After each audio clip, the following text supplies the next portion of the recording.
বিএনপির সহ আন্তর্জাতিক বিষয়ক সম্পাদক ব্যারিস্টার রুমিন ফারহানাকে গ্রেপ্তার ও দৃষ্টান্তমূলক শাস্তির দাবিতে ব্রাহ্মণবাড়িয়ার বিজয়নগরে বিক্ষোভ ও সড়ক অবরোধ কর্মসূচি পালন করা হয়েছে।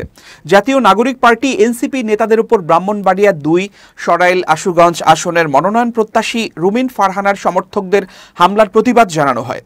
সোমবার দুপুর ১২টার দিকে ঢাকা সিলেট মহাসড়কের উপজেলার চান্দুরা এলাকার ডাকবাংলো মোড়ে এ কর্মসূচি পালন করে বিক্ষুব্ধ স্থানীয়রা। এ সময় প্রায় আধা ঘন্টা মহাসড়ক অবরুদ্ধ হয়ে পড়ে এবং উভয় পাশে দীর্ঘ যানজটের সৃষ্টি হয়। পরে শান্তিপূর্ণভাবে কর্মসূচি শেষ হলে যান চলাচল স্বাভাবিক হয়।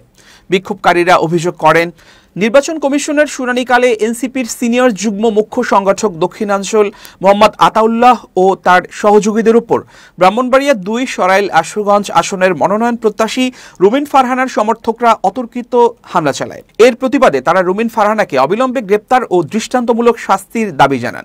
বিক্ষোভ সমাবেশে বক্তব্য দেন এনসিপির সিনিয়র যুগ্ম মুখ্য সংগঠক দক্ষিণাঞ্চল মোহাম্মদ আতাউল্লাহ, বিজয়নগর উপজেলার প্রধান সমন্বয়ক প্রকৌশলী মোহাম্মদ আমিনুল হক চৌধুরী, উপজেলা বিএনপির আহ্বায়ক কমিটির সিনিয়র সদস্য ও চট্টগ্রাম বিশ্ববিদ্যালয়ের সাবেক ছাত্রনেতা মিজানুর রহমান এবং এনসিপির নারী নেত্রী জয়ন্তী বিশ্বাস প্রমুখ। বক্তব্যে আতাউল্লাহ অভিযোগ করে বলেন, রুমিন ফারহানা ও তার সহযোগীরা গণতন্ত্রের নামে সন্ত্রাসী কায়দায় মত প্রকাশের স্বাধীনতা হরণ করেছেন। নির্বাচন কমিশনের শুনানি স্থলকে রণক্ষেত্রে পরিণত করে তারা প্রমাণ করেছেন জনগণের রায়ের উপর তাদের আস্থা নেই। আমাকে ম্যানেজ করার জন্য ইসির শুনানিতে আমার নামই রাখা হয়নি।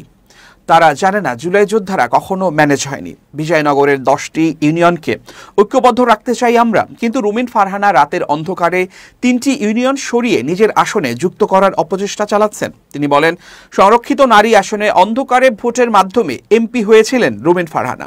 তখন তিনি সরকারের সুযোগ সুবিধাও ভোগ করেছেন। এখন তিনি বিজয়নগরের চান্দুরা, বুধন্তি ও হরসপুর ইউনিয়নে গিয়ে মিথ্যাচার করছেন, যা কোনোভাবেই বিজয়নগরবাসী মেনে নেবে না।